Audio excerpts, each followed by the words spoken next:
Assalamualaikum warahmatullahi wabarakatuh. Pada pertemuan kali ini kita akan membahas tentang layanan penguasaan konten. Layanan penguasaan konten ini merupakan salah satu dari 10 jenis layanan BK. Kemarin kita sudah membahas, minggu sebelumnya kita sudah membahas tentang layanan orientasi, layanan informasi. Pada kesempatan kali ini kita akan membahas tentang layanan penguasaan konten. Manusia sejak lahir itu sudah dibekali dengan berbagai hal, melihat, mendengar, makan, minum, dan lain sebagainya. Nah, semua itu sejalan dengan penugasan tugas-tugas perkembangannya masing-masing. Nah, dalam kehidupan perkembangan manusia, bagaimana supaya manusia ini menjadi manusia yang bermartabat? Nah, maka manusia ini yang akan menjadi suatu khalifah di muka bumi ini memerlukan suatu pengembangan dari kepribadian atau dari dirinya. Nah, layanan penguasaan konten ini merupakan salah satu layanan bantuan kepada individu, baik sendiri maupun berkelompok, untuk menguasai kemampuan atau kompetensi tertentu melalui kegiatan belajar. Maka layanan penguasaan konten ini akan membantu siswa kita ataupun klien kita dalam konten-konten atau kompetensi-kompetensi tertentu. Nah, dengan layanan penguasaan konten ini kita bekali klien, kita bekali siswa kita untuk suatu kompetensi tertentu. Dengan apa? Dengan kegiatan belajar. Nah, kemudian layanan penguasaan konten ini secara umum memiliki tujuan untuk menambah wawasan, menambah pemahaman, mengarahkan penilaian dan sikap, menguasai cara-cara atau kebiasaan-kebiasaan tertentu untuk memenuhi kebutuhannya dan mengatasi masalah sehari-harinya. Maka intinya dari layanan penguasaan konten ini adalah adanya suatu konten tertentu yang diberikan, dan nanti ini akan bersifat menambah kepada suatu hal, menambah suatu keterampilan. Jadi berbeda dengan layanan informasi, ini hanya menambah wawasan. Layanan penguasaan konten ini lebih menambah kepada keterampilan. Nah, itu dia layanan penguasaan konten.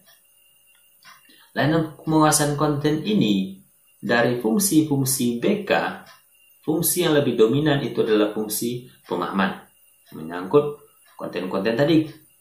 Apa yang perlu dia pahami, konsep apa, aturan apa, nilai apa, persepsi apa, sikap apa, tindakan apa. Nah, dengan fungsi pemahaman akan tercegah, diharapkan nanti akan muncul fungsi pencegahan, di mana isi konten ini mengarah pada terhindarnya individu dari suatu masalah. Kemudian fungsi pengentasan, penguasaan konten ini diharapkan untuk mengatasi permasalahan yang dialami oleh individu atau klien. Kemudian pengembangan, pemeliharaan, dan fungsi yang terakhir itu adalah fungsi advokasi. Nah, itu adalah fungsi-fungsi yang ada pada layanan penguasaan konten. Dalam penguasaan konten ini, seperti dalam halnya layanan yang lain, apa komponen yang ada pada layanan penguasaan konten? Pertama, konselor itu sendiri sebagai pemberi layanan. Kemudian ada individu atau orang, seorang atau sejumlah yang sedang memerlukan konten itu sendiri. Konten, dan yang terakhir adalah adanya komponennya konten. Apa konten itu? Adalah bisa diangkat dari bidang layanan BK, bisa pribadi, sosial, belajar, karir. Konten apa yang mau diangkat? Jadi kalau layanan sebelumnya adalah layanan informasi, itu dia mengangkat informasi tertentu. Konten ini komponennya adalah adanya suatu konten yang diangkat dalam pemberian layanan tersebut. Kemudian dalam layanan penguasaan konten ini, azas yang paling dominan itu adalah azas kegiatan, karena peserta layanan benar-benar aktif mengikuti dan menjalani semua kegiatan pelayanan tersebut. Kemudian ada azas kesukarelaan dan keterbukaan, sehingga peserta ataupun peserta layanan ataupun klien ataupun siswa di sini benar-benar menguasai konten atau benar-benar mendapatkan keterampilan dari layanan yang diberikan oleh orang bimbingan dan konseling tersebut atau guru BK.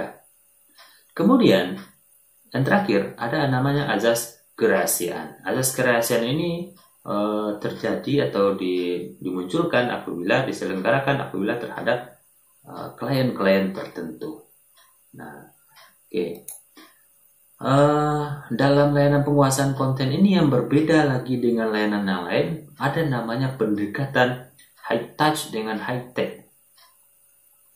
High touch ini adalah bagaimana sentuhan-sentuhan yang diberikan oleh seorang konselor terhadap peserta layanan, baik dari kewibawaannya, kasih sayangnya, kelembutan, keteladanan dalam pemberian penguasaan dan lain sebagainya. Nah, kemudian high tech di sini adalah bagaimana teknologinya dalam menjamin penguasaan konten di sini. Jadi penggunaan teknologi ini bisa dari materi pelayanan, metodenya, alat bantunya, kemudian penilaian hasilnya menggunakan teknologi-teknologi tertentu. Nah, disinilah ada namanya pendekatan high touch dengan high tech. Nah, bagi yang mau mencobakan mensimulasikan layanan penguasaan konten di sini, gunakanlah dua pendekatan ini. Bagaimana high touch-nya terhadap peserta layanan, bagaimana high tech-nya terhadap materi atau konten yang diberikan di sini, sehingga pemberian konten ini lebih menarik, sehingga pemberian konten ini lebih sampai kepada si siswa atau peserta layanan.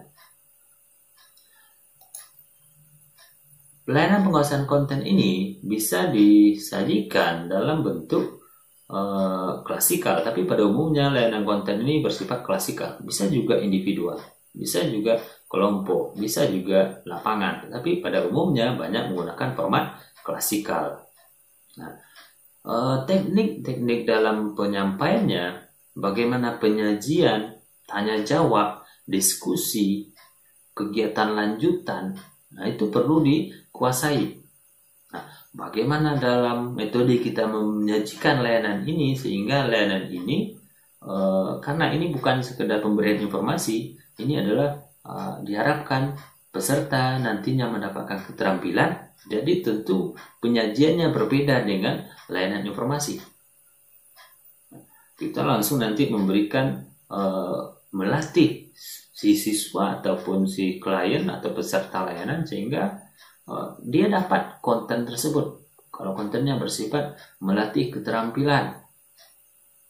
Nah, sehingga dalam penyajian ini diharapkan nanti siswa ini benar-benar terampil mengaplikasikan konten apa yang saudara berikan di sini. Waktu pelaksanaan itu tergantung. Nah, kapan kalian melaksanakannya itu diatur dengan program. Kemudian jangan lupa juga setelah pelaksanaan layanan kita harus melakukan penilaiannya. Bisa penilaian syukuran, bisa penilaian jangka pendek, jangka panjang. Nah, Laisek, Laijapen, Laijapang atau istilahnya itu yang ketiga ini, penilaian ini tetap diberikan untuk melihat bagaimana hasil dari layanan yang kita berikan ini. Oke, itu layanan penguasaan konten. Layanan ini bisa berkaitan juga dengan layanan yang lain. Setelah diberikan penguasaan konten, bisa ditindaklanjuti dengan layanan yang lain. Nah, bagi saudara yang mau praktek, tentu saudara harus menyiapkan dulu namanya RPL. Bagi orang bimbingan konseling namanya RPL. Nah, RPL di sini yang saudara buat, nah itu harus menggambarkan apa dan bagaimana dalam pelaksanaan pelayanan tersebut. Sehingga RPL inilah bisa menjadi rujukan saudara dalam pemberian layanan tersebut. Di dalam layanan, maksimalkanlah waktu, maksimalkanlah high tech dan high touch tadi, sehingga proses pelaksanaan yang saudara simulasikan nanti itu benar-benar maksimal dan bisa menjadi contoh bagi yang lain. Nah, kemudian jangan lupa di akhir dalam pemberian layanan jangan lupa melakukan penilaiannya. Nah, Laisek, Lai Japan, dan Lai Japang. Laisek ini bisa saudara berikan lembar Laisek kepada beberapa siswa atau bisa langsung pertanyaan. Nah, bertanya bagaimana tanggapan apa yang didapatkan pada kegiatan pelayanan di sini. Nah, itu sudah merupakan Laisek. Nah, kalau ingin bukti lebih otentik, Anda bisa menggunakan lembar Laisek tadi dibagikan kepada beberapa peserta layanan bagaimana tanggapan dia terhadap proses pelayanan di sini. Oke, itulah secara singkat tentang materi layanan penguasaan konten. Semoga saudara menguasainya. Silakan persiapkan untuk praktek. Jangan lupa disiapkan RPL dan juga materinya. Terima kasih. Assalamualaikum warahmatullahi wabarakatuh.